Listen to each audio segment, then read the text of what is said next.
BPSC ADO Khan sir के द्वारा ये सेक्शनल टेस्ट जो कि एंशिएंट हिस्ट्री और मिडाइवल हिस्ट्री का ये टेस्ट है और ये दूसरा टेस्ट है। साथियों, अगर आपको इसका पीडीएफ चाहिए तो परीक्षा वाटिका टेलीग्राम चैनल मैं यहाँ लिख देता हूँ और इसका लिंक भी डाल दूंगा। परीक्षा वाटिका ये टेलीग्राम चैनल का नाम है और इसका लिंक आपको इसी वीडियो के कमेंट बॉक्स में और डिस्क्रिप्शन में भी मिल जाएगा। अगर आपको इसका पीडीएफ व्हाट्सएप पर चाहिए तो ये नंबर दिया गया है 8676934039। इस नंबर पर भी व्हाट्सएप करके इसका पीडीएफ आप ले सकते हो। चलिए टेस्ट को स्टार्ट करेंगे। फटाफट सारे लोग सेशन को लाइक कर लीजिए, चैनल को सब्सक्राइब करके बेल आइकन को प्रेस कर लीजिए ताकि नए वीडियो टेस्ट का नोटिफिकेशन सबसे पहले आपको मिल पाएगा। पहला प्रश्न है हमारा, उत्खनित प्रमाणों के अनुसार भारतीय उपमहाद्वीप में पशुपालन का प्रारंभ किस काल में हुआ था? सही जवाब इसका हो जाएगा विकल्प सी, मध्यपाषाण काल का मामला है, यहीं से पशुपालन आरंभ होता है। और भारत में पशुपालन का साक्ष्य जो है ना, एमपी का आदमगढ़ और राजस्थान का बागोर जिला है। एमपी का जो जिला है ये आदमगढ़ है, यहां लिख देता हूं मैं आदमगढ़, और राजस्थान का अगर पूछा जाए तो राजस्थान का बागोर, यहीं से पशुपालन का साक्ष्य मिला है। और आग की खोज जो होगी ये पुरापाषाण काल में होगी। अगर आग वाला हो जाएगा मामला तो ये हो जाएगा पुरापाषाण। और आग मैं क्यों बता रहा हूं, क्योंकि आग वाला भी पूछा जाता है बीपीएससी में। ये पुरापाषाण काल में है, जहां पर खाद्यान्न का उत्पादन नवपाषाण काल में हो जाएगा। यहाँ पर खाद्यान्न का अगर पूछा जाए तो नवपाषाण काल, ठीक, खाद्यान्न वाला। चलिए आगे देखिए, भीमबेटका रॉक शेल्टर की खोज का श्रेय किसे दिया जाए? ठीक है, इसका राइट आंसर हो जाएगा विकल्प बी, वीएस वांककर को दिया गया। और भीमबेटका जो मध्य प्रदेश में है ना, अब्दुल्लागंज रायसेन जिला, ये ना इसकी खोज 1957 में हुआ था। 1957। जगह का नाम है रायसेन जिला, रायसेन ये जिला का नाम है रायसेन, और जगह का नाम पूछा जाए तो अब्दुल्लागंज था। अब्दुल्लागंज, अब्दुल्लागंज कहां पड़ता है? तो एमपी के रायसेन में। चलिए आगे देखिए, सिंधु घाटी सभ्यता के किस स्थल से जुते हुए खेत का प्रमाण मिला? आसान सा जवाब इसका हो जाएगा विकल्प बी वाला, कालीबंगा से मिलता है। राजस्थान का घग्घर नदी है, उसी के किनारे स्थित है कालीबंगा। कौन सा? घग्घर नदी, ठीक है, जैसे पढ़ते हो ना काली, कंघी से शॉर्ट फॉर्म बनाते हैं ना कंघा, तो कालीबंगा घग्घर नदी, ठीक है। चलिए आगे देखते हैं। इसके बारे में अगर और भी जानकारी लेना होगा तो धौलावीरा ये गुजरात का है। कहां पर? गुजरात। धौलावीरा ये जगपति जोशी जो थे इन्होंने इसका खोज किया था। जगपति जोशी इनका नाम था, इन्होंने ही धौलावीरा जगह का खोज किया था। और धौलावीरा से ही स्टेडियम का प्रमाण मिलता है। किस चीज का? स्टेडियम का प्रमाण धौलावीरा से ही मिलता है। फिर आप नीचे आओ चनहुदरों की तरफ, तो ये पाकिस्तान का अर्नेस्ट मैके ने खोज किया था। अर्नेस्ट मैके ने, यहां पर अलंकृत हाथी, वक्रकार ईंट ये सभी मिला था। और एक बच गया बनावली या बनवाली। बनवाली जो है ना, यहीं से मिलता है आपको खिलौना, तांबा का वानागर, ये सब। रविंद्र सिंह बिष्ट जी इसका खोज किए थे इस जगह का। रविंद्र सिंह बिष्ट इन्होंने इसका खोज किया था। यहां से खिलौना का प्रमाण मिलता है, ठीक है। चलिए साथियों, एक जानकारी है आप लोगों के लिए कि अगर आप यूपी से बीएड करना चाहते हो, वो भी कम से कम प्राइस में, तो आप लोगों के लिए विशेष ऑफर है। 60,000 में आपका बीएड हो जाएगा, यूपी बीएड 2026 से 28 वाला सेशन, जहां दलाल लोग आपसे 80-85 हजार रुपए लेते हैं। फिर एग्जाम फी, रजिस्ट्रेशन फी, प्रैक्टिकल वगैरह का फी करते हुए आप लोग को 1,25,000 तक का यहाँ पर बिल बना देते हैं। तो इन सब से बचना है, इसके लिए क्या करना है आप लोग को? इस नंबर पर कॉन्टैक्ट करना है। नीचे यहाँ पर नंबर देख सकते हो आप लोग, 8676934039। इस नंबर पर व्हाट्सअप कीजिए, कॉल कीजिए। और सबसे इंपॉर्टेंट कि 10 फरवरी से इसका एंट्रेंस एग्जाम का फॉर्म भी फिल होना स्टार्ट हो गया है। इसका फॉर्म फिल करके जल्द से जल्द हमसे कांटेक्ट कीजिए। सीटें लिमिट होती है, फिर दलाल लोग सीट परचेज कर लेते हैं और यही दलाल आपको 60,000 वाला सीट फिर 1-1 लाख में देंगे। तो पहले ही सीट आप लोग बुक कर लीजिए। यूनिवर्सिटी के नाम की बात करें तो भीमराव अंबेडकर यूनिवर्सिटी आगरा है, यहाँ से आपका एडमिशन होगा और ये गवर्नमेंट यूनिवर्सिटी है। दूसरा यूनिवर्सिटी जो मेरठ से करना चाहते हैं, चौधरी चरण सिंह यूनिवर्सिटी है, ये मेरठ में। और दोनों यूनिवर्सिटी के बारे में पूर्ण पता कर लीजिए आप लोग। दलाल लोग आपको यूनिवर्सिटी नहीं बताएंगे, यहाँ पर कोई दलाली वाली बात नहीं है, इसलिए यूनिवर्सिटी का नाम आपको यहाँ पर खुलेआम बताया जा रहा है, वो भी पब्लिकली यूट्यूब जैसे प्लेटफॉर्म पर। अगला प्रश्न है हमारा, निम्नलिखित विद्वानों में से किसने आर्यों का मूल निवास स्थान उत्तरी ध्रुव को माना? ये नॉर्थ पोल को किसने माना था? इस वैज्ञानिक का क्या नाम है? तो राइट आंसर इसका हो जाएगा विकल्प बी, अपने बाल गंगाधर तिलक ने इन्होंने बताया था कि इसका मूल निवास स्थान उत्तरी ध्रुव है। फिर मैक्स मूलर ने एक जगह बताया था कि ये मध्य एशिया को, ठीक, इसने मध्य एशिया को आर्य का निवास स्थान बताया था, मध्य एशिया लिख लीजिए। दयानंद सरस्वती की बात करें तो इन्होंने तिब्बत का मूल निवासी बताया, किसको, आर्य को, ठीक है। ये सारा चीज आप लोग को ध्यान रखना है। आगे देखिए, ऋग्वैदिक कालीन नदियों के प्राचीन और आधुनिक नामों के संबंध में निम्नलिखित में से कौन सा सही सुमेलित नहीं है। नहीं को कोड करना है, यहां पर बताइए। एक तरफ जो दिया गया हमारा प्राचीन नाम है, दूसरे तरफ आधुनिक नाम यहां पर दिए गए हैं। इसको देखिए यहां पर कौन सा सुमेलित नहीं होगा। सदा नीरा जो है यहां पर किसका, गंडक का ही नाम है, तो ये तो सही दिया गया भैया। अस्किनी चिनाब का, शतुद्री सतलज का। विपाशा जो होगा ना, ये विपाशा यहां पर गलत दिया गया है। विपाशा जो ब्यास नदी का है, झेलम का नहीं होगा। किस नदी का होगा, ये ब्यास नदी का नाम दिया है। तो यहां पर क्या पूछा जा रहा था, गलत पूछा जा रहा है, यानी कौन सुमेलित नहीं है, तो विकल्प डी हो जाएगा, विपाशा झेलम यहां पर गलत दिया गया है, क्योंकि विपाशा का आधुनिक नाम ब्यास नदी हो जाएगा। क्लियर है। एक और है, अगर पूछा जाए कुमु कुर्रम नदी का नाम है, यहां पर नहीं दिया गया, सब सारा डाटा दे ही दिया गया है, तो इसको क्यों छोड़े। कुमु कुर्रम इसका नाम है, सदा नीरा गंडक हो ही गया भाई, शतुद्री सतलज ये सारा हो गया। एक ये भी आप लोग नोट कर लेना अपने नोटबुक में। चलिए आगे देखिए, छठा प्रश्न है, सैंधव कालीन स्थल रंगपुर की खोज किसके द्वारा की गई थी। सही जवाब हो जाएगा, रंगपुर की खुदाई जो MS वत्स जी थे, इनके द्वारा ही किया गया था। ये पुरातत्वविद थे, 1935 में इन्होंने इसकी खुदाई कराई थी, 1935 में। हड़प्पा संस्कृति की उपस्थिति यहाँ पर पाई गई, और प्रारंभिक स्तर में त्रिकोणीय कचियां थी, छिद्र युक्त हीटर, यहाँ पर काले पर लाल रंग से चित्रित मिट्टी बने थे, ठीक है। क्या चीज, काला पर लाल रंग, यहीं से मिला था, ठीक है। कहां पर, रंगपुर से। फिर धीरे धीरे समय बीता, आगे जाकर के 1953-54 में एक SR राव आए, SR राव, इन्होंने हेल्प किया MS वत्स का, और इन लोगों ने मिलकर के फिर उत्खनन कराए, संदेहों को दूर करने के लिए, कि सिद्ध किया कि वास्तव में हड़प्पा संस्कृति से जुड़ा स्थल है या नहीं है, ठीक है। फिर रंगपुर को आधार बनाकर गुजरात में लगभग 40 कई अन्य हड़प्पा या उत्तर हड़प्पा स्थल की पहचान भी की गई थी, ठीक है। तो ये सब देख लेना आप लोग, हड़प्पा जैसे दयाराम साहनी, मोहनजोदड़ो, राखाल दास बनर्जी, ये सब जितना भी स्थल है ना हड़प्पा कालीन स्थल, और इसके खुदाई करता कौन थे, ये देख लेना आप लोग एक बार। आगे देखिए, वैदिक सभ्यता से संबंधित निम्नलिखित कथनों में से कौन सही नहीं है। यहां पर नहीं को कोड कीजिए, और इसका राइट आंसर क्या हो जाएगा, विकल्प सी हो जाएगा। ऋग्वेद में गंगा का उल्लेख 3 बार और यमुना का उल्लेख 1 बार किया गया है। ये यहाँ पर जो दिया गया है ना, ये चीज गलत दिया गया है। इस काल में ना पवित्र नदी मानी जाती थी गंगा, ठीक है। तो यहाँ पर गलत क्या है, तो गंगा का उल्लेख यहाँ पर 1 बार हुआ है, और यमुना का उल्लेख 3 बार हुआ है। तो दोनों का उलट फेर करके सिर्फ स्टेटमेंट बदल दिया है, इसलिए गलत हो जाएगा। आगे देखिए, भारत का राष्ट्रीय आदर्श वाक्य सत्यमेव जयते किस उपनिषद से लिया गया है। ये बच्चों वाला प्रश्न है, आप जवाब दे देंगे क्या, मुंडक उपनिषद, ठीक है। मुंडक उपनिषद, ऑप्शन सी यहाँ पर सही है। आगे देखिए, बंदरगाह का साक्ष्य सिंधु घाटी सभ्यता के किस स्थल से प्राप्त हुआ है। यह मिला है लोथल से, गुजरात में भोगवा नदी के तट पर स्थित है लोथल, और SR राव द्वारा इसकी खुदाई की गई थी। उनका नाम था SR राव, इनके द्वारा ही लोथल की खुदाई की गई थी। यहां से मनका उद्योग, धान की भूसी, छोटा दिशा मापक यंत्र और फारस की मुहर जैसे कई साक्ष्य यहां से मिले थे। आगे देखिए, 6ठी शताब्दी ईसा पूर्व के भारत में महाजन पद की कुल संख्या कितनी थी। टोटल संख्या 16 थी। आसान सा जवाब विकल्प बी वाला हो जाएगा। और महाजन पद जो 16 थे, जिसमें से बज्जी और मल 2 ही ऐसे थे जो गणतंत्रात्मक शासन व्यवस्था यहाँ पर लागू थी। कौन कौन सा था, एक तो था भाई बज्जी, ठीक, और इसमें से दूसरा था मल्ल। इन दोनों जगह पर गणतंत्रात्मक व्यवस्था लागू थी, गणतंत्रात्मक व्यवस्था इन दोनों जगह पर लागू थी, ठीक है, ये चीज ध्यान रखना है। आगे देखिए, 6ठी शताब्दी ईसा पूर्व के भारतीय महाजन पद से संबंधित निम्नलिखित कथनों पर विचार कीजिए।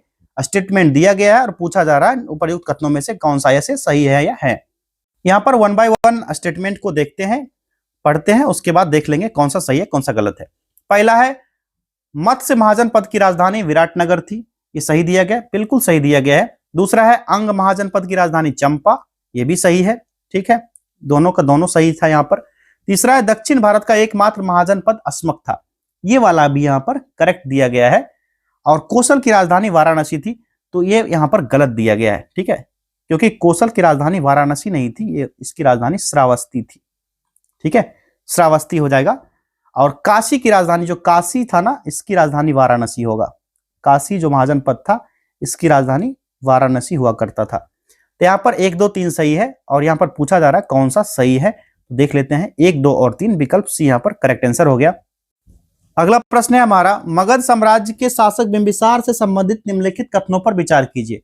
3 स्टेटमेंट है, कौन सा ऐसे सही है पूछा जा रहा है। करेक्ट ऑप्शन यहाँ बताना है, 1 बाय 1 देखिए। पहला यहाँ पर क्या दिया गया है, हर्यक वंश का प्रथम शक्तिशाली शासक बिंबिसार था। ये वाला क्या है, बिल्कुल सही दिया गया है स्टेटमेंट। और इस वंश का पहला शक्तिशाली शासक था, और जैन धर्म में इसको श्रेणिक उपनाम दिया गया था। बिंबिसार को ना श्रेणिक कहा जाता था, कहां पर, तो जैन धर्म में। ये क्लियर है। बिंबिसार का नाम कुणिक था, ये वाला सही है, गलत है। तो बिंबिसार का नाम कुणिक नहीं था, कुणिक जो नाम था ना अजात शत्रु का था, अजात शत्रु का नाम कुणिक था, ठीक है, कुणिक जो है ना अजात शत्रु का नाम था। तो भैया ये वाला गलत हो गया। तीसरा है, इसने लगभग 52 वर्ष तक मगध पर शासन किया। ये बिल्कुल सही दिया गया है। 52 वर्ष यानी कि 544 ईसा पूर्व से लेकर के इसका शासनकाल 412 ईसा पूर्व तक रहा था। ये टोटल 52 वर्ष का समय अंतराल है। तो पहला और तीसरा सही है, दूसरा गलत था।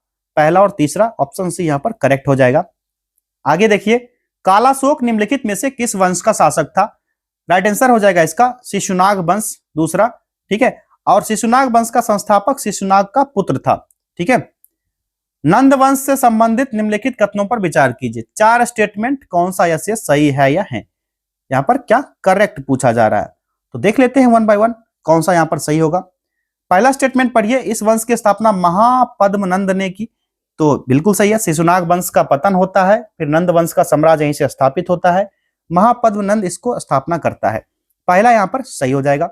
दूसरा है, यूनानी लेखकों ने महापद्मनंद को अग्रमीज नाम से संबोधित किया है। तो ये भी सही हो जाएगा। यूनानी लेखक महापद्मनंद को नहीं, धनानंद को अग्रमीज नाम से संबोधित किया गया था। तो ये महापद्मनंद नहीं थे, कौन थे, धनानंद। ये गलत हो जाएगा। नेक्स्ट है, घनानंद इस वंश का अंतिम शासक था। तो ये अंतिम शासक ही था। इसके शासनकाल में सिकंदर ने पश्चिमोत्तर भारत पर अटैक भी किया था। तो ये वाला स्टेटमेंट यहाँ सही हो जाएगा। तीसरा, चौथा है, घनानंद ने एक राट और एक छत्र की उपाधि धारण की थी। ये ना घनानंद ने नहीं बल्कि महापद्मनंद ने धारण की थी।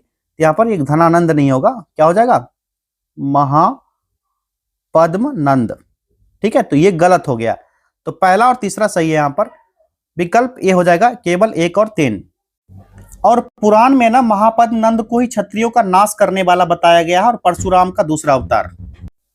15वां प्रश्न है यहाँ पर, जैन धर्म के 23वें तीर्थंकर कौन थे। तो जैन अनुश्रुति जो है यहाँ पर परंपरा कई साथ दिया हुआ है। कुल 24 तीर्थंकर का वर्णन है, और इस धर्म की स्थापना का श्रेय ना ऋषभ देव को दिया जाता था, या आदिनाथ नाम से उनको जाना जाता है। तो यहाँ पर करेक्ट आंसर पूछा जाए, 23वें तीर्थंकर तो पार्श्वनाथ हो जाएंगे, और 24वें महावीर थे। सत्य, अहिंसा, अस्तेय, अपरिग्रह 4 महाव्रत है इसमें। जैन धर्म में 4 महाव्रत का चर्चा है। 4 महाव्रत कौन कौन सा, तो पहला हो जाएगा सत्य, दूसरा हो जाएगा यहाँ पर अहिंसा, तीसरा यहाँ पर क्या हो जाएगा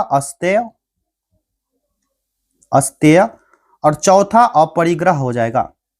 ये नोट कर लेना आप लोग, क्योंकि पूछा जाता है इसमें से 4 कौन कौन से महाव्रत है जैन धर्म का। एक इसमें से मिस कर देगा और कूट देकर के क्वेश्चन पूछ लेगा। बढ़ते हैं नेक्स्ट क्वेश्चन की तरफ। क्वेश्चन नंबर 16 देखिए यहाँ पर, जैन धर्म से संबंधित निम्नलिखित कथनों पर विचार कीजिए। 4 स्टेटमेंट दिया गया है यहाँ पर। 4 स्टेटमेंट में पूछा जा रहा है कौन सा ऐसे सही है या है। यहाँ पर करेक्ट आंसर बताना है आप लोगों ने। देखिए 1 बाय 1। पहला दिया गया यहाँ पर, जैन धर्म के 24वें तीर्थंकर महावीर थे। अभी मैंने ऊपर बताया था 23वें पार्श्वनाथ थे और 24वें महावीर थे, सही है। और दूसरा क्या दिया गया, महावीर के पिता का नाम वर्धमान और माता का नाम त्रिशला था। तो इनके माता का नाम त्रिशला था और इनके पिता का नाम सिद्धार्थ था, वर्धमान नहीं था, सिद्धार्थ इनके पिता का नाम था, ठीक है। और त्रिशला इनके माता का नाम था, तो ये सही हो गया, ठीक है। तो सिर्फ पिता का नाम यहाँ पर गलत दिया गया था, दूसरा स्टेटमेंट गलत हो जाएगा भाई। तीसरा देखिए, इस धर्म में पुनर्जन्म के सिद्धांत को मान्यता नहीं दी गई है। तो ऐसा कहा जाता है पुनर्जन्म और कर्मवाद दोनों ही सिद्धांत में इस धर्म को मान्यता दी गई है। तो यहाँ पर पुनर्जन्म प्लस कर्मवाद हो सकता है कर्मवाद पूछ दिया जाए, तो दोनों को मान्यता मिला है इसमें, यहां पर पूछा जा रहा है नहीं दिया गया है, तो ये भी यहां पर गलत हो जाता है इस वजह से। चौथा है सामान्यतः कृषि और युद्ध दोनों ही इस धर्म में वर्जित थे, तो ये वाला स्टेटमेंट बिल्कुल सही दिया गया है, क्योंकि इसमें अहिंसा पर ज्यादा बल दिया गया था और कृषि और युद्ध दोनों ही वर्जित था इस धर्म में। और इस धर्म के अनुयायी जो थे ना, व्यापारी वाणिज्य पर ज्यादा बल देते थे। तो क्या चीज? बिजनेस, यानी कि लिख लीजिएगा यहां पर व्यापार पर ज्यादा इसमें बल था। तो पहला और चौथा यहां पर करेक्ट हो जाएगा, बाकी दूसरा तीसरा गलत था। क्यों गलत था ये भी मैंने क्लियर कर दिया आप लोग को। तो पहला और चौथा हो जाएगा विकल्प डी। आगे देखिए, प्रथम जैन संगीति का आयोजन कहां किया गया था? यह हुआ था पाटलिपुत्र, विकल्प बी यहां पर सही है। और यहीं पर इसी संगीति के दौरान ना जैन धर्म दो भाग में बट गया था, श्वेतांबर और दिगंबर। कौन सा? पहला तो भाई श्वेतांबर और दूसरा दिगंबर, दो भाग में जैन धर्म बंटता है, श्वेतांबर और दिगंबर में। फिर दूसरा जैन संगीति का आयोजन देवर्धि क्षमा श्रवण की अध्यक्षता में हुआ था, कहां पर? गुजरात में। दूसरा जो जैन संगीति हुआ था ये गुजरात में हुआ था। गुजरात में कहां हुआ था? गुजरात का बल्लभी क्षेत्र है, बल्लभी यहां पर हुआ था, ये भी नोट कर लेना आप लोग। आगे देखिए, बुद्ध के जीवन से संबंधित निम्नलिखित प्रतीकों में कौन सही सुमेलित नहीं है? इसमें से कौन सा इनकरेक्ट होगा ये पूछा जा रहा है। ये हो जाएगा निर्वाण, जो है पद चिन्ह से संबंधित है। तो 29 वर्ष की आयु में बुद्ध ने गृह त्याग किया था, 6 वर्ष कठोर तपस्या किया था। इसके बाद वैशाख पूर्णिमा के दिन पीपल वृक्ष जो है, बोधि वृक्ष, जो कि निरंजना नदी के तट पर है, 35 वर्ष की आयु थी जहां पर इनको ज्ञान की प्राप्ति हुई थी। तो ये ज्ञान की प्राप्ति से संबंधित है, तो पद चिन्ह नहीं है, ये है ज्ञान की प्राप्ति हुई थी। किसको? भगवान बुद्ध को ज्ञान की प्राप्ति हुई थी। तो यहाँ पर कौन सा प्रतीक सही नहीं था? निर्वाण पद चिन्ह नहीं होगा, निर्वाण हो जाएगा ज्ञान की प्राप्ति। आगे देखिए, बौद्ध धर्म की तीसरी संगीति का आयोजन कहां किया गया था? आसान सा जवाब हो जाएगा यहाँ पर विकल्प बी, पाटलिपुत्र में हुआ था। ठीक है, पाटलिपुत्र में। पहला संगीति अजातशत्रु के शासनकाल में राजगृह में हुआ था। ठीक है, पहला राजगृह में हुआ था। दूसरा हुआ था कालाशोक के शासन में वैशाली में, और तीसरा हुआ था पाटलिपुत्र में। और चौथा आयोजन जो हुआ था ये कुंडलवन में हुआ था। इस समय कुंडलवन में जब हुआ था तो कनिष्क का शासन हुआ करता था। वैशाली में जब हुआ था तो वैशाली में कौन सा हुआ था? तो भाई ये दूसरा बौद्ध संगीति हुआ था, कालाशोक का शासनकाल था, कालाशोक का शासनकाल था। तीसरा जब हुआ था पाटलिपुत्र में। ठीक है, तो इस समय कौन था? अशोक, सम्राट अशोक शासक था। और पहला जब राजगृह में हुआ था इसका, तो अजातशत्रु उस समय शासन में था, अजातशत्रु। ये सारा फैक्ट आपको नोट कर लेना है। चलिए आगे बढ़े। 20वां प्रश्न देखिए, बौद्ध धर्म के त्रिपिटकों से संबंधित निम्नलिखित कथनों पर विचार कीजिए। 3 स्टेटमेंट, कौन सा ऐसे सही है या है? सही पूछा जा रहा है, करेक्ट। 1 बाय 1 देखते हैं, उसके बाद देखिए कौन सा सही होगा कौन सा गलत। पहला यहां पर स्टेटमेंट क्या दिया गया? सुत्त पिटक की रचना आनंद ने की थी, बिल्कुल सही है। विनय पिटक की रचना मोगलीपुत्र तिस्य ने किया था। तो विनय पिटक जो है ना, इसकी रचना उपाली के द्वारा किया गया था, गलत दिया गया। किसने किया था? उपाली, उपाली ने किया भैया, गलत हो गया। अभिधम्म पिटक की रचना उपाली ने किया, ये गलत दे दिया गया फिर से। तो अभिधम्म पिटक चाहता था ना, इसकी रचना मोगलीपुत्र तिस्य ने किया था, ये गलत है। इसकी रचना मोगलीपुत्र तिस्य इसके द्वारा किया गया था, तो ये भी गलत हो गया। तो सिर्फ और सिर्फ यहां पर सही पूछा जा रहा है, तो केवल एक सही था, केवल एक, विकल्प ए राइट आंसर हो जाएगा इसका। चलिए अब आगे देखते हैं नेक्स्ट क्वेश्चन। बुद्ध ने निम्नलिखित में से किस स्थान पर सर्वाधिक वर्षा ऋतु वास तथा सर्वाधिक उपदेश दिया था? तो इसका सही जवाब आप खोजिए, क्या हो जाएगा? विकल्प बी, श्रावस्ती में लगभग 24 वर्ष आवास किया था, जिसमें से 19 वर्ष जो था ना जेतवन था, एक जगह जेतवन यहां पर दिया था। फिर 6 वर्ष जो इन्होंने बिताया था पब्बाराम में, पब्बाराम ये बिहार में पड़ता है, पब्बाराम। ठीक है, ये ध्यान रखना आप लोग को, क्लियर। और ये भी जेतवन विहार है, विहार मतलब घूमने वाला जगह, विहार। आगे देखिए, किसके द्वारा लिखित ग्रंथ में चंद्रगुप्त मौर्य द्वारा राज सिंहासन प्राप्त करने का उल्लेख किया गया है? राइट आंसर इसका हो जाएगा विशाख दत्त का एक मुद्रा राक्षस नाटक है। नाटक का नाम क्या है? मुद्रा राक्षस। इसी में बताया गया है, क्लियर है, राज सिंहासन प्राप्त करने के उद्देश्य के बारे में। और इसी पुस्तक में ना चंद्रगुप्त मौर्य को विरसल या कुलहीन कहा गया था। ठीक है, क्या कहा था? कुलहीन, कुलहीन, कुलहीन होगा यहां पर, वंशहीन हो जाएगा, कु वाली मात्रा होगी, कुलहीन या फिर वृषल, वृषल। ठीक है, किसको? चंद्रगुप्त मौर्य को कहा था विशाख दत्त ने मुद्रा राक्षस नाटक में। ये चीज आप लोग ध्यान रखना। आगे देखिए, यूनानी लेखकों के द्वारा किस मौर्य शासक को अमित्र घात की संज्ञा दी गई? अमित्र घात की संज्ञा दी गई थी बिंदुसार को, अभी मैंने ऊपर भी बताया था। ठीक है, और बिंदुसार जो था मगध के सिंहासन पर आसीन हुआ था चंद्रगुप्त मौर्य की मृत्यु के बाद। यूनानी लेखक के द्वारा बिंदुसार को अमित्रा केडीज की संज्ञा दी गई, जिसका संस्कृत रूपांतरण है क्या? अमित्र घात, और हिंदी में इसका अर्थ होता है शत्रुओं का नाश करने वाला। चलिए आगे देखिए, किस ग्रंथ में यह उल्लेख मिलता है कि अशोक कश्मीर में श्रीनगर का संस्थापक था? तो इसका सही जवाब हो जाएगा राजतरंगिणी का है। और राजतरंगिणी किसके द्वारा लिखा गया है तो बता दीजिए आप लोग। कल्हण के द्वारा रचित है राजतरंगिणी, जिसमें अशोक ने कश्मीर में श्रीनगर और नेपाल में देवी पाटन जो ललित पतन है इसमें 2 नगर की स्थापना करता है। बौद्ध परंपरा के अनुसार अशोक ने 84,000 स्तूप बनवाया, आजीपक के लिए गुफा का निर्माण करवाया। ये सभी फैक्ट आपको ध्यान रखना है। 25वां प्रश्न देखिए, अशोक ने किस शिलालेख में कलिंग विजय का वर्णन मिलता है? अशोक का यह शिलालेख था 13वां शिलालेख, विकल्प डी होगा। वर्तमान ओडिशा के दक्षिणी भाग में है ये।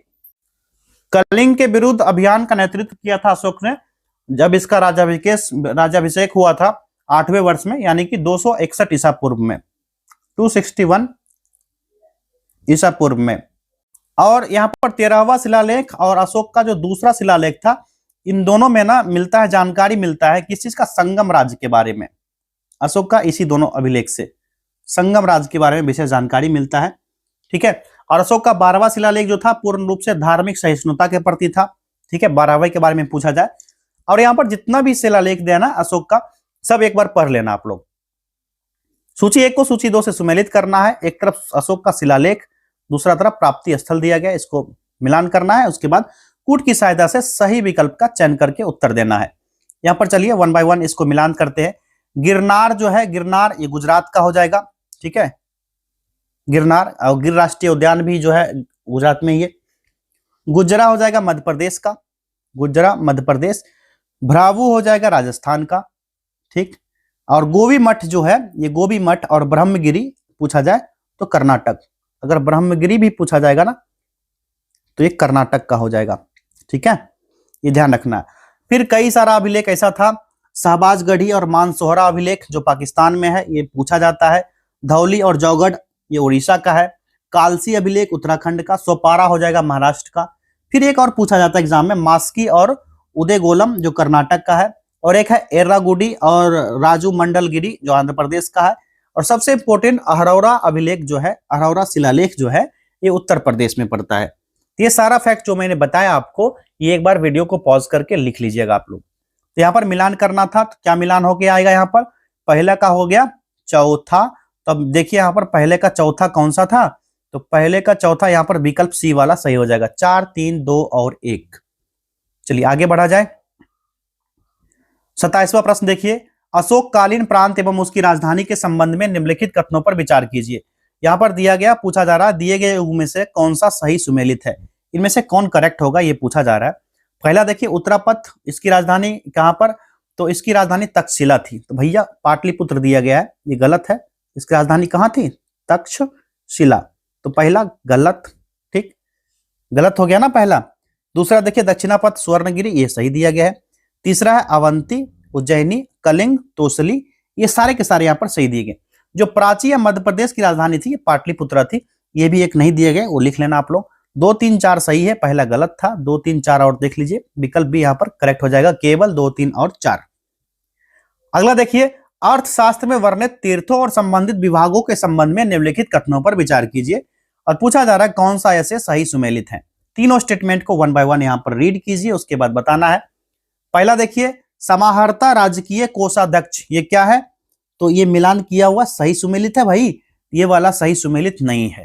ठीक, फिर सन्निधाता राजस्व विभाग का प्रमुख अधिकारी, ये भी गलत दिया गया है। तीसरा, व्यवहारिक दीवानी न्यायालय का प्रमुख न्यायाधीश हुआ करता था, तो ये वाला सही है। तो सिर्फ और सिर्फ तीसरा सही है। तो यहाँ पर पहला दूसरा गलत क्यों है? जो अर्थशास्त्र है ना, अर्थशास्त्र के अकॉर्डिंग मौर्य काल में जो उच्च अधिकारी को तीर्थ कहा जाता था, तो तीर्थ से संबंधित पूछा भी जा रहा है। ठीक, इसमें महामात्र से संबंधित कई नाम यहाँ पर संबोधित किया गया है। कुल 18 तीर्थ की चर्चा मिलती है, ये भी ध्यान रखना, कुल 18 तीर्थ की चर्चा मिलता है अर्थशास्त्र में। समाहर्ता जो होता था ना, प्रमुख राजस्व अधिकारी होता था, राजकीय कोषाध्यक्ष नहीं होता था, ये होता था प्रमुख राजस्व अधिकारी। ठीक है, ये ध्यान देना आप लोग को। फिर संनिधाता की बात आएगी तो ये कोषाध्यक्ष अधिकारी होता था। ठीक है, ये जो होता था कोषाध्यक्ष अधिकारी होता था, कोषाध्यक्ष अधिकारी होता था, इस वजह से ये भी गलत हो गया। तीसरा व्यवहारिक मामला वाला सही है, दीवानी न्यायालय का मुख्य न्यायाधीश होता था जो दीवानी मामले से संबंधित न्याय कार्य का प्रभारी होता था। ठीक है, तीसरा सही था, तो केवल 3 हो जाएंगे, विकल्प बी वाला यहां पर सही। चलिए आगे देखिए, मौर्यकालीन न्याय व्यवस्था के संबंध में निम्नलिखित में से कौन सा कथन सत्य नहीं है? यहां पर इनकरेक्ट पूछा जा रहा है, इनकरेक्ट इसमें से कौन सा होगा? तो ये हो जाएगा विकल्प डी वाला, कंटक शोधन दीवानी और धर्मस्थीय फौजदारी मामलों की सुनवाई करता था, ये वाला यहाँ पर सत्य नहीं है। अर्थशास्त्र में 2 तरह के न्यायालय की व्यवस्था है, एक धर्मस्थीय न्यायालय, एक कंटक शोधन न्यायालय। व्हाट्सएप सेशन में मैंने करवाया भी था, सुपर 30 मेगा मॉक टेस्ट जो ज्वाइन किए हैं उनको पता होगा।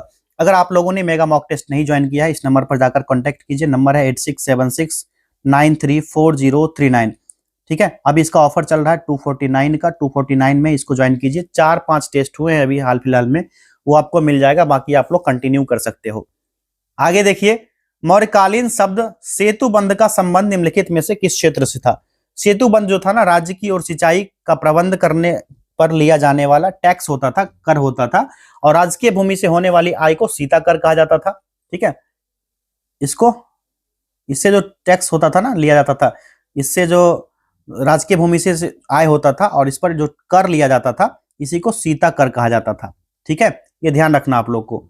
और आयात पर प्रवेश पर जो लिया जाता था, आयात निर्यात पर,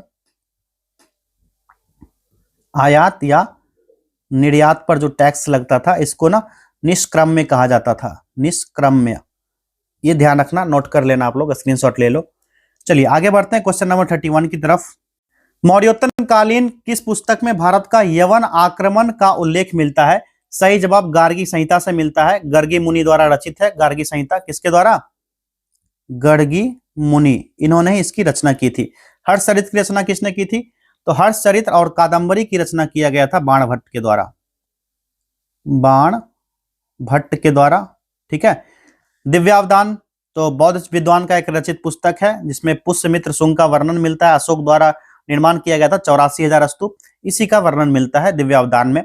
रघुवंशम रचना कालिदास की है, जहां पर वंशम लग जाए या लगभग माँ की मात्रा आए तो मैक्सिमम पुस्तक जो हो जाती है कालिदास की हो जाती है। और ये चंद्रगुप्त सेकंड जो थे, इसके दरबार में नवरत्न में से एक गिने जाते थे, कौन? कालिदास। अगला देखिए, कनिष्क के बारे में निम्नलिखित में से कौन सा कथन सत्य नहीं है? इनकरेक्ट पूछा जा रहा है, यहाँ पर इनकरेक्ट जो हो जाएगा विकल्प डी वाला हो जाएगा। इसने भारत में सर्वप्रथम व्यापक पैमाने पर सोने के सिक्के चलाए, ये वाला स्टेटमेंट गलत हो जाएगा। सर्वप्रथम सोने के सिक्के चलाने का श्रेय विम कडफिसेस को दिया जाता है। क्या नाम है उसका? विम कडफिसेस, इसी ने चलाया था सबसे पहले। और विम कडफिसेस कुषाण वंश का सबसे शक्तिशाली शासक था। कौन सा? लगता है आपको ये एक विदेशी नाम है, लेकिन ये कुषाण वंश का शासक था। आगे देखिए, सूची 1 को सूची 2 से सुमेलित करना है। पहले सूची में मौर्योत्तर कालीन साहित्य और उसके रचनाकार दिए गए, दूसरे सूची में इसको मिलान करना है 1 बाय 1। उसके बाद कूट की सहायता से सही विकल्प का चयन करके उत्तर देना है। मिलान कीजिए। पहले सूची में कामसूत्र दिया गया है, कामसूत्र वात्स्यायन के द्वारा लिखा गया है, तो भाई इसको मिला लो तीसरे से। स्वप्न वासव दत्ता, ये भास का नाटक है एक, किसका? भास, ये हो जाएगा चौथा। ठीक है, भास हो जाएगा। महाभाष्य पाणिनि के ग्रामर पर एक जरूरी कमेंट्री है जो पतंजलि ने लिखा था। ठीक, और सौंदरानंद की बात कही जाए तो अश्वघोष द्वारा लिखी गई बौद्ध संस्कृत कविता है। ठीक है, सौंदरानंद क्या है? बौद्ध संस्कृत कविता, बौद्ध धर्म का संस्कृत कविता, किसका? बौद्ध धर्म का, ये ध्यान रखना है। तो मिलान करने के बाद क्या आ जाएगा? यहां पर देख लो, तो पहले का तीसरा है, तो देख लेते भाई, पहले का तीसरा ये वाला हो गया। 3, 4, 2 और 1 यहां पर करेक्ट हो जाएगा। चलिए क्वेश्चन नंबर 34 देखिए, गुप्तकालीन सोने के सिक्कों को क्या कहा जाता था? तो इसको ना दिनार कहा जाता था, विकल्प बी हो जाएगा। और चांदी के सिक्के रूपक और तांबे के सिक्के मशक कहा जाते थे। ठीक है, मशक तांबा का सिक्का होता था, ठीक। और ये रूपक जो होता था ये चांदी का सिक्का होता था, चांदी का। क्लियर है? आगे देखिए, और यहाँ ना एक चीज और जानकारी आप लोग ले लीजिए कि गुप्तकालीन स्वर्ण सिक्का का सबसे बड़ा ढेर मिला ना राजस्थान का जो बयाना क्षेत्र है, ठीक है। सोने का सिक्का जो राजस्थान का बयाना का क्षेत्र है, यहीं से सबसे ज्यादा मिला था गुप्तकालीन सिक्के, सोने के सिक्के। किस गुप्तकालीन शासक को उसके सिक्कों पर वीणा बजाते हुए दिखाया गया है? ये शासक जो समुद्रगुप्त था, एक शक्तिशाली शासक था, विकल्प सी वाला हो जाएगा। और सिक्कों पर वीणा बजाते हुए दिखाया गया था। चंद्रगुप्त फर्स्ट का उत्तराधिकारी था समुद्रगुप्त। फिर विंसेंट स्मिथ ने समुद्रगुप्त को भारत का नेपोलियन भी कहा था। किसने? विंसेंट स्मिथ, नाम यहां पर मैं लिख दूं, विंसेंट स्मिथ, ठीक है। इसी ने क्या कहा था इसको? इसी ने कहा था ये चीजें, ठीक है। ये ध्यान रखना आप लोग को। आगे देखिए नेक्स्ट क्वेश्चन, चंद्रगुप्त द्वितीय के संबंध में निम्नलिखित में से कौन सा कथन सत्य नहीं है? इनकरेक्ट है इसमें से। इनकरेक्ट देख लीजिए, यहां पर 4 स्टेटमेंट दिया गया, तो यहां पर देख लेते हैं कौन सा यहां पर इनकरेक्ट होगा और कौन सा करेक्ट होगा। दूसरा यहां पर दिख रहा है, इसके समय में ह्वेनसांग ने भारत पर भ्रमण किया तथा नालंदा विश्वविद्यालय में शिक्षा प्राप्त किया। ये वाला इनकरेक्ट हो जाएगा, क्योंकि पुष्यभूति वंश के शासक हर्षवर्धन के समय ह्वेनसांग भारत का भ्रमण किया था और चंद्रगुप्त द्वितीय के समय फाहियान भारत यात्रा किया था, ठीक है। तो यहाँ पर गलत हो जाएगा, चंद्रगुप्त द्वितीय नहीं होना चाहिए। चंद्रगुप्त द्वितीय के समय नहीं आया था, पुष्यभूति वंश का हर्षवर्धन के समय आया था, ठीक है, ह्वेनसांग। तो ये गलत था। आगे देखिए, मंदसौर अभिलेख, अभी मैंने सहोगौरा और मंदसौर अभिलेख के बारे में ऊपर बताया था। मंदसौर अभिलेख किस गुप्त शासक के विषय में विस्तृत जानकारी प्राप्त होती है? उस समय गुप्त शासक में शासन में कौन था? तो कुमारगुप्त था। यहाँ पर कुमारगुप्त कौन सा हो जाएगा? विकल्प डी वाला हो जाएगा, ठीक। और इसमें ना अभिलेख प्रशस्ति के रूप में है, जिसको वत्स भट्टी ने इसकी रचना की थी, उसका नाम था वत्स भट्टी। किसका? मंदसौर अभिलेख के बारे में जानकारी दिया था। गुप्त काल में न्यायाधीश को क्या कहा जाता था? न्यायाधीश जो होते थे ना गुप्त काल में, इसको महादंडायक और सेनापति को महाबलाधिकृत कहा जाता था। तो ये वाला हो जाएगा महाबलाधिकृत, ये सेनापति होता था। ये क्लियर है? ये चीज ध्यान रखना आप लोग को। चलिए आगे देखते हैं, गुप्त काल की प्रमुख रचनाएं तथा उनके लेखक के संबंध में निम्नलिखित में से कौन सा कथन सत्य है? चल भाई, यहां पर करेक्ट पूछ दिया गया। ये देवी चंद्रगुप्तम जो है विशाख दत्त की रचना है, ये वाला सही दिया गया है। न्यायावतार जो है किसकी रचना है? आप लोग बताना जरा। ये सिद्ध सेन की रचना, ना कि विशाख दत्त का, सिद्ध सेन जी की रचना है। ऋतु संहार आप सभी को पता है, ऋतु संहार जो रचना है यह है कालिदास का, ना कि वराह मिहिर का, कालिदास की रचना है। और मुद्रा राक्षस के बारे में तो बहुत पहले से पढ़ते आ रहे हो। मुद्रा राक्षस और देवी चंद्रगुप्तम ये विशाख दत्त की रचना है। और सुपर 30 वाले बैच में ना ये सारा चीज मैंने लिखवा भी दिया है। आगे देखिए, हर्षवर्धन के संबंध में निम्नलिखित कथनों पर विचार कीजिए। 3 स्टेटमेंट दिया गया, कौन सा इससे सही है? ये है, बताइए इसमें से कौन सा सही होगा। तो विकल्प, चलिए 1 बाय 1 देखते हैं। पहला, हर्षवर्धन 606 ईस्वी में 16 वर्ष की आयु में थानेश्वर की गद्दी पर बैठा। ये वाला स्टेटमेंट सही है भाई, तो बिल्कुल सही दिया गया है यहाँ पर। क्लियर है? इसमें परम भट्टारक भी था, महाराजा धीराज और शकलोत्तर पथेश्वर, कई उपाधियां धारण किया था इसने। तो ये वाला स्टेटमेंट भी यहाँ पर सही हो जाएगा। अब दूसरा देख लेते हैं, फाहियान ने इसे शिलादित्य नाम से संबोधित किया था। ये वाला स्टेटमेंट यहाँ पर भाई गलत दिया गया है। शिलादित्य नाम से इसको फाहियान ने संबोधित नहीं किया था, और ह्वेनसांग ने ही हर्षवर्धन को शिलादित्य कहा था। किसने? फाहियान ने नहीं, ह्वेनसांग ने ही कहा था। किसने कहा था? ह्वेनसांग ने कहा था। इस वजह से दूसरा गलत हो गया। केवल 1 और 3 यहां पर करेक्ट हो जाएगा, विकल्प बी। चलिए अब नेक्स्ट क्वेश्चन देखेंगे। गीत गोविंद के लेखक जयदेव निम्नलिखित में से किस शासक के दरबार में रहते थे? इसका राइट आंसर हो जाएगा पहला, लक्ष्मण सेन के दरबार में रहते थे। और लक्ष्मण सेन वैष्णव धर्म का अनुयायी था, और लक्ष्मण संवत का प्रचलन भी इसने किया था। फिर कश्मीर में दुर्लभ वर्धन नामक व्यक्ति कारकोट वंश की स्थापना करता है, और इस वंश का सबसे प्रतापी राजा ललितादित्य मुक्तापीर होता है। ठीक है, किसका? दुर्लभ वंश का। आगे देखिए, मिहिर भोज किस वंश का महानतम शासक था? मिहिर भोज के बारे में पूछा जा रहा है। ये गुज्जर प्रतिहार वंश का शासक था। पहला विकल्प यहां पर सही हो गया, और इस वंश की स्थापना हरिश्चंद्र ने किया था, राजधानी कन्नौज को बनाया। किसने? हरिश्चंद्र ने किया था इसकी स्थापना, और कन्नौज इसकी राजधानी बनी थी। कहां बना था? कन्नौज को राजधानी बनाया इसने। आगे देखिए, मध्यकालीन भारत की पुस्तक ताज उल मासिर किसकी रचना है? ताज उल मासिर के बारे में मैंने विशेष बताया था जब सुपर 30 बैच में 9 से 10:30 बजे रात को सेशन जो चलता है, व्हाट्सएप सेशन, यहाँ पर मैंने बताया था ताज उल मासिर के बारे में। मैंने कहा भी था एक क्वेश्चन हो सकता है पूछा जाए। इसमें ना दिल्ली सल्तनत के प्रारंभिक दिन का राजनीतिक, सामाजिक और धार्मिक वर्णन मिलता है। ताजुल मासिर जो मिडाइवल इंडिया की पुस्तक है, ठीक है, हसन निजामी के द्वारा लिखा गया था। विकल्प बी यहाँ पर सही हो जाएगा। आगे देखिए, निम्नलिखित में से किस शासक के सिक्कों पर एक और लक्ष्मी की आकृति तथा दूसरी ओर कलमा खुदा रहता है? ये भी सेम टू सेम मैंने उस सेशन में पूछा था। अब आप ये बोलोगे कि सर ये चीज आप बता रहे हैं कि व्हाट्सएप सेशन कहाँ है, तो इस नंबर पर कांटेक्ट कीजिए। अगर आपको ट्रस्ट नहीं होता है तो इस व्हाट्सएप सेशन को ज्वाइन कीजिए। अभी 249 का चल रहा है जो मेगा मॉक टेस्ट, उसी में इसको फ्री में ऐड कर दिया जाएगा, जो कि 1.5 घंटे का डेली सेशन होता है। अभी मॉडर्न हिस्ट्री चल रहा है यहाँ पर। अगर आपको ट्रस्ट नहीं होगा तो ये क्वेश्चन उठा लेना, वहां पर जितने भी बच्चे आपके सहपाठी होंगे उनसे पूछ लेना कि ये सारा चीजें सर ने करवाया है या नहीं करवाया। ठीक है, तो ये 44वां प्रश्न था, सिक्कों पर लक्ष्मी और दूसरी ओर कलमा खुदा रहता था। ये वाला इसका राइट आंसर हो जाएगा मोहम्मद गौरी के शासनकाल में। महमूद गजनबी का दरबारी इतिहासकार कौन सा था?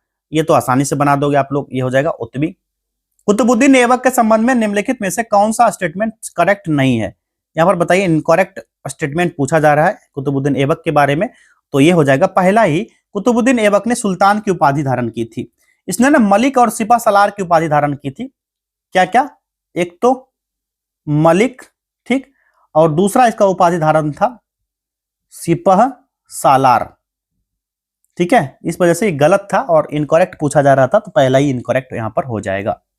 दिल्ली के किस सुल्तान के विषय में कहा गया है कि उसने रक्त और लौ की नीति अपनाई? ये भी मैंने सेशन में करवाया था। यहाँ पर मैंने बताया भी था कि इसको वर्ल्ड हिस्ट्री से कनेक्ट करना, जब लेनिन जैसे, कार्ल मार्क्स जैसे पढ़ोगे तो वहां पर भी देखोगे रक्त और लौ की नीति अपनाया गया था।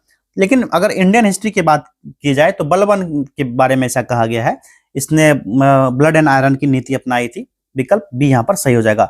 नसीरुद्दीन मोहम्मद के बाद बलबन दिल्ली का शासक बना था, और इसका पूरा नाम अगर पूछा जाए तो गयासुद्दीन बलबन इसका नाम था। थ्योरी ऑफ किंगशिप यानी कि शासन का सिद्धांत दिया था। फिर इसके बाद ईश्वरीय अधिकार का सिद्धांत दिया था, यानी कि थ्योरी ऑफ डिवाइन राइट, ये कहा था।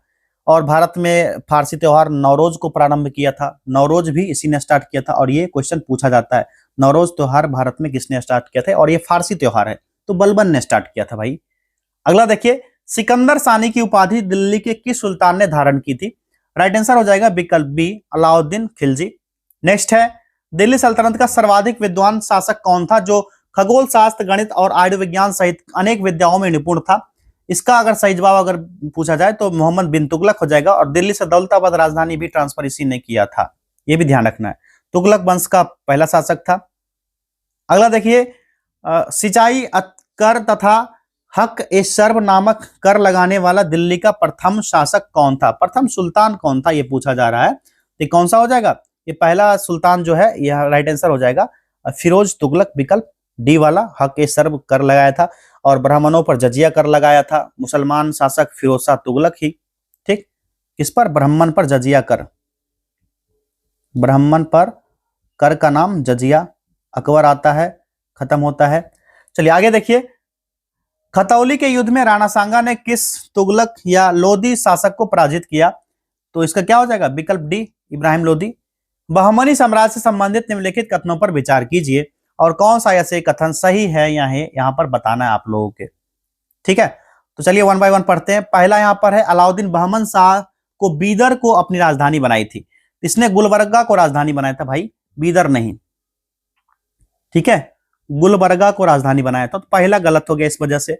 दूसरा देखिए, शिहाबुद्दीन अहमद ने राजधानी बीदर से गुलबर्गा स्थानांतरित किया था, तो यहाँ पर ये वाला भी गलत दिया गया है। गुलबर्गा से बीदर स्थानांतरित किया था, यहाँ पर इधर से इधर होना चाहिए, बीदर से गुलबर्गा नहीं, गुलबर्गा से बीदर किया था, ठीक है, ये रहता तो सही होता, गलत दिया गया।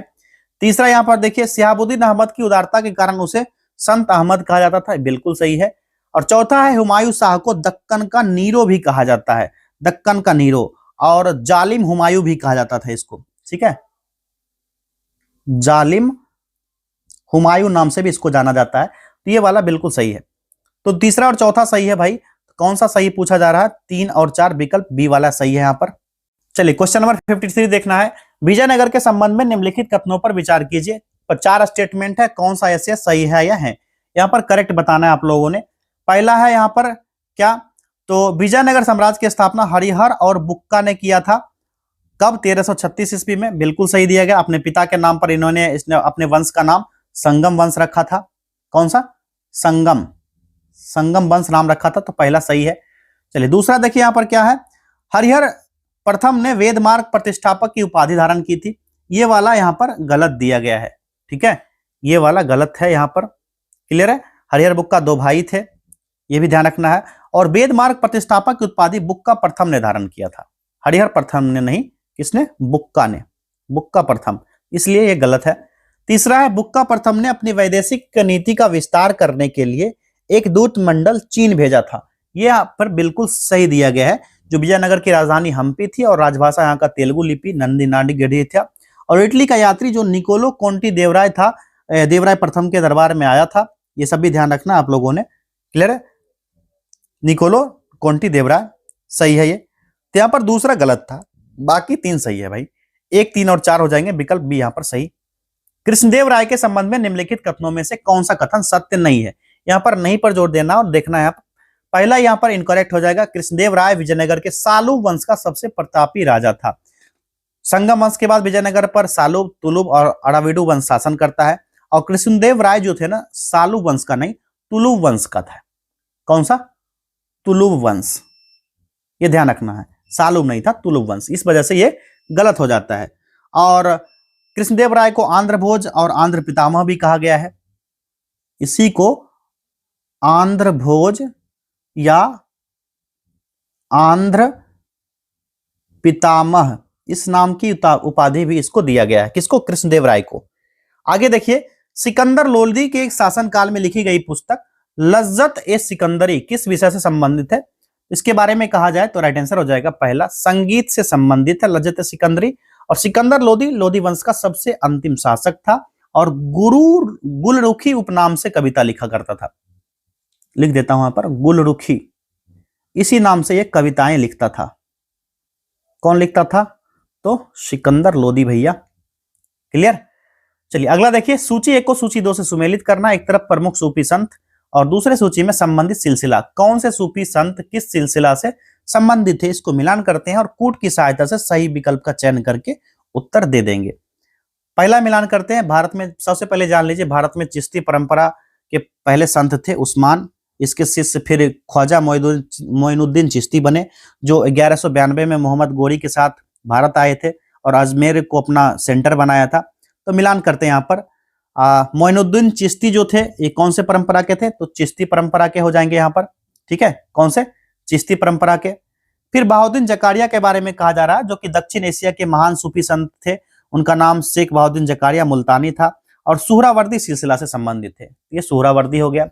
शेख अहमद सरहिंदी के बारे में देखिए, तो ये ना इस्लामी विचारधारा में शुद्धता और सुधार के प्रतीक थे और इनका संबंध था नक्शबंदी सिलसिला से संबंधित थे।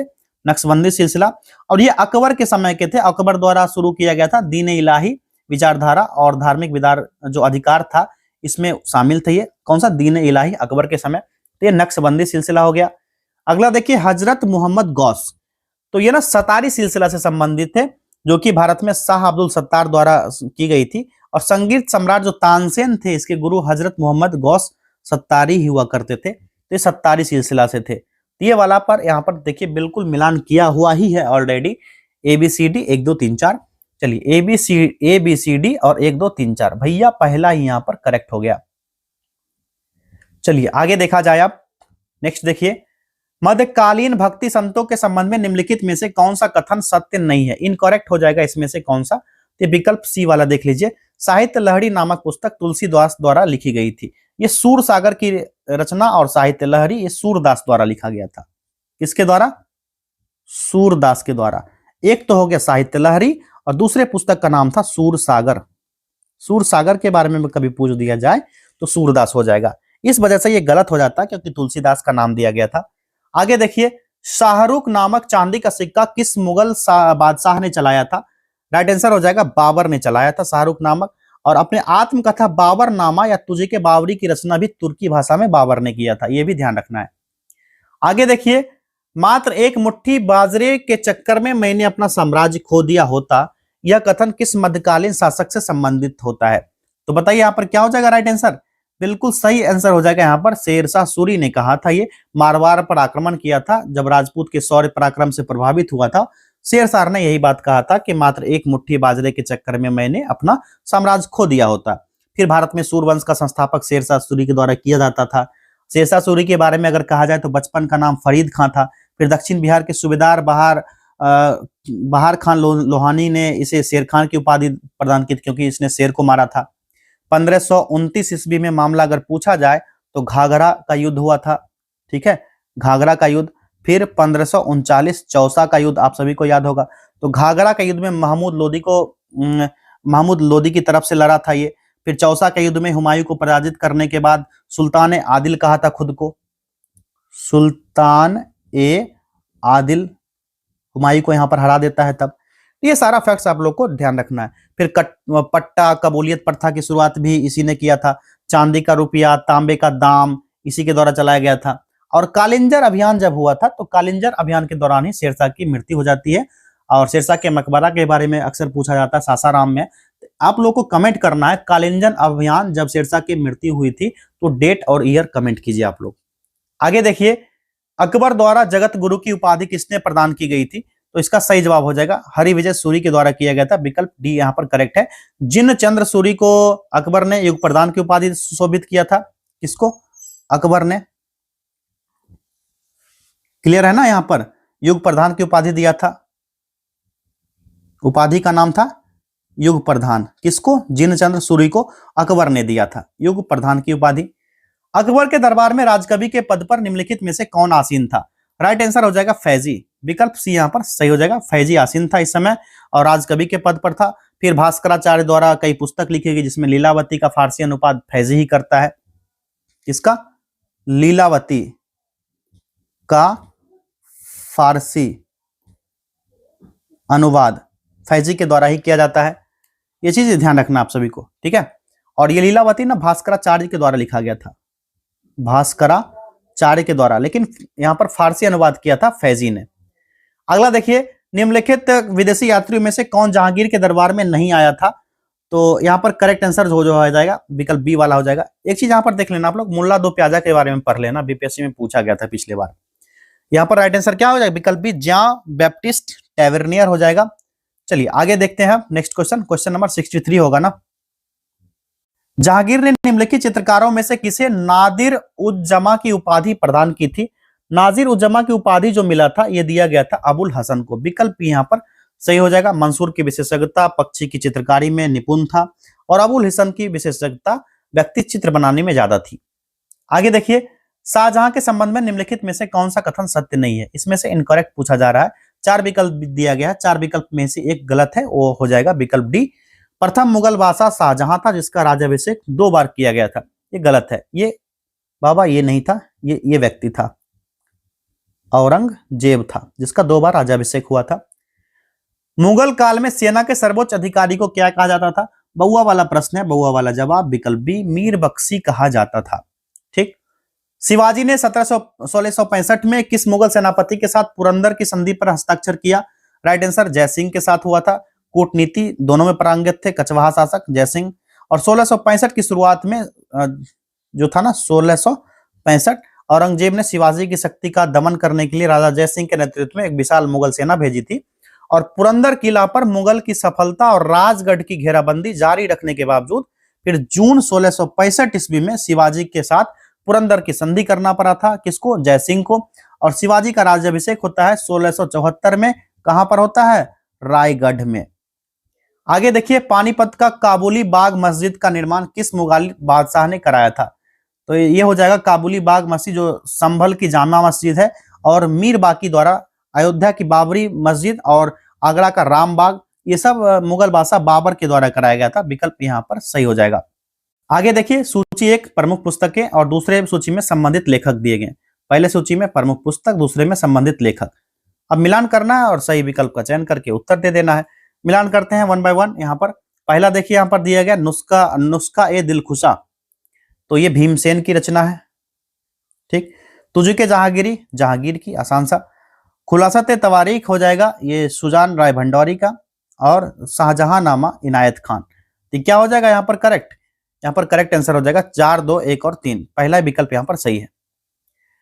अगला देखिए निम्नलिखित में से कौन सा कथन सत्य नहीं है, इनकरेक्ट है, इसमें से राइट आंसर हो जाएगा विकल्प डी, राम मोहन राय को राजा की उपाधि मोहम्मद शाह ने प्रदान की थी। ये वाला गलत दिया गया, अकबर द्वितीय ने दिया था। ठीक है, किसने दिया था? अकबर सेकंड ने।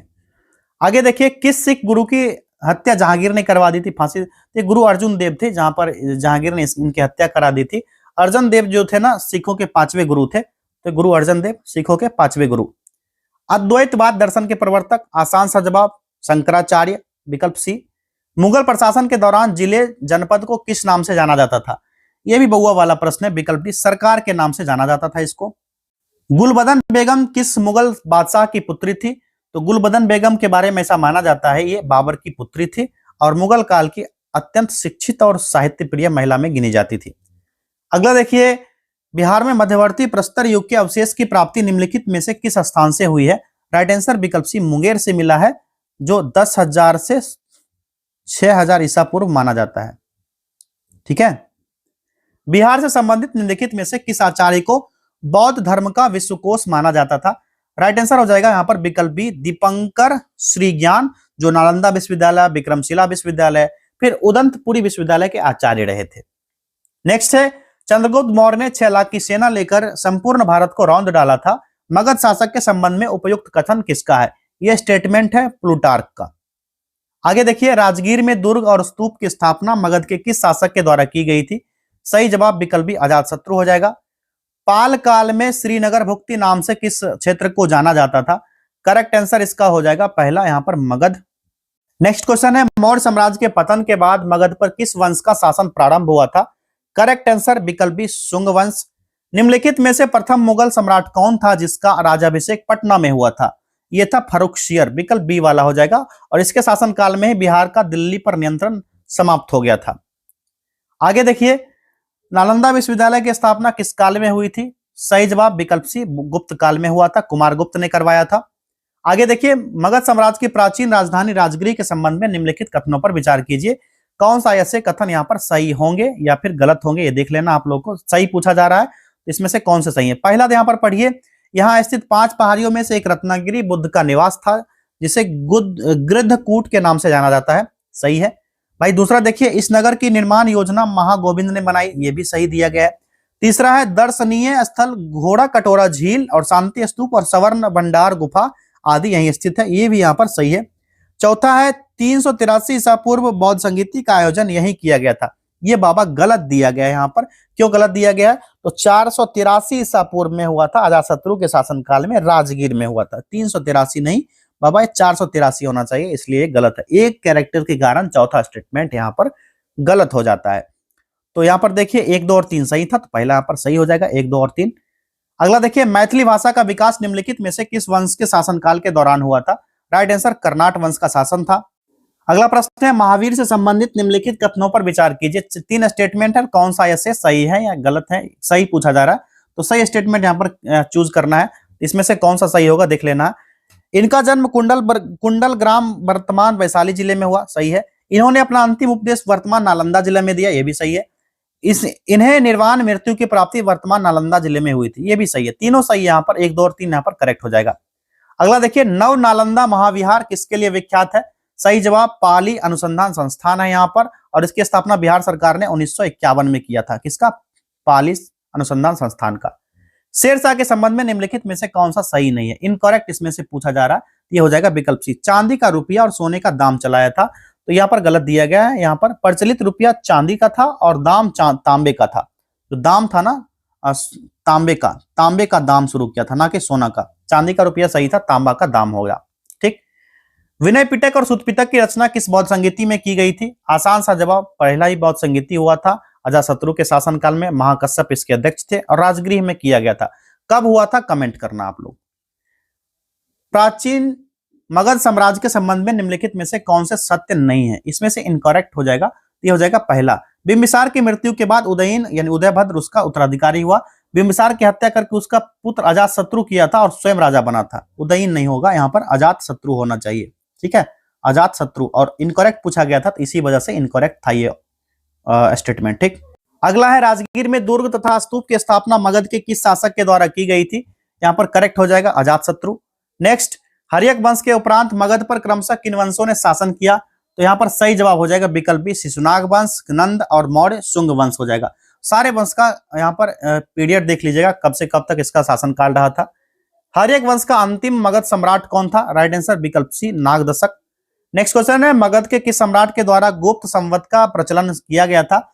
तो ये हुआ था, शासक उस समय था विकल्प बी, चंद्रगुप्त प्रथम था और 319 से 20 में राज्यारोहण किया था। इसकी के बाद गुप्त संवत की शुरुआत हुई थी 319 से 20 ईसा पूर्व। बिहार में सैन्य अभियान आयोजित करने वाला दिल्ली का प्रथम सुल्तान निम्नलिखित में से कौन था? तो यहाँ पर करेक्ट हो जाएगा विकल्प बी, बलबन। ठीक है, 1920 ईस्वी होगा, ईसा पूर्व नहीं होगा, एक्सट्रीमली सॉरी। मोहम्मद बिन तुगलक के शासनकाल में बिहार के किस क्षेत्र को तुगलकपुर नाम दिया गया था? तो राइट आंसर ये तिरहुत का क्षेत्र था। कर्नाटक वंश के शासक हरि सिंह थे, हरि सिंह देव को पराजित किया था और पहाड़ी में शरण लेने को विवश कर दिया था और तिरहुत क्षेत्र को तुगलक साम्राज्य में मिलाकर के इसका नाम तुगलकपुर रख दिया था। अगला क्वेश्चन है, 6ठी शताब्दी ईसा पूर्व के भारत में विद्यमान महाजनपद में कुल कितने बिहार में थे? इस समय टोटल 3 महाजनपद थे, अंग, मगध और वज्जी, विकल्प बी हो जाएगा। आगे देखिए, बिहार में स्थित विक्रमशिला विश्वविद्यालय की स्थापना किसने की थी? राइट आंसर इसका हो जाएगा यहाँ पर विकल्प डी हो जाएगा, धर्मपाल ने। मगध साम्राज्य का प्रथम शासक कौन था जिसने अस्थायी सेना रखी थी? ये विकल्प ए, बिंबिसार हो जाएगा। चलिए आगे देखिए, क्वेश्चन नंबर 98, नालंदा विश्वविद्यालय के संबंध में निम्नलिखित में से कौन सा कथन इनकरेक्ट है, यानी कौन सा सही नहीं है, मतलब इनकरेक्ट है। ये हो जाएगा, वर्ष 2006 में इसे यूनेस्को द्वारा वर्ल्ड हेरिटेज सेंटर में शामिल किया गया था। ये 2016 में शामिल किया गया था, ना कि 2006 में, 2016 में। इसी वजह से डी ऑप्शन गलत था। आगे देखिए, विश्व में सर्वप्रथम गणतंत्र की स्थापना कहां की गई थी? आप सभी को पता है, ये गणतंत्र सबसे पहले स्थापित हुआ था वैशाली में।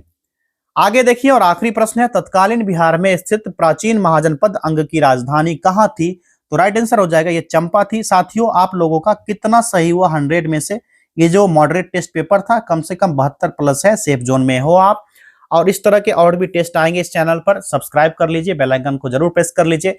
आज एडुटेरिया वाला जो न्यू टेस्ट स्टार्ट हुआ है, 20 mock test, full length test, वो भी आएगा इसी यूट्यूब चैनल पर, सब्सक्राइब करके रखिए। मिलते हैं अगले टेस्ट में, बहुत बहुत धन्यवाद।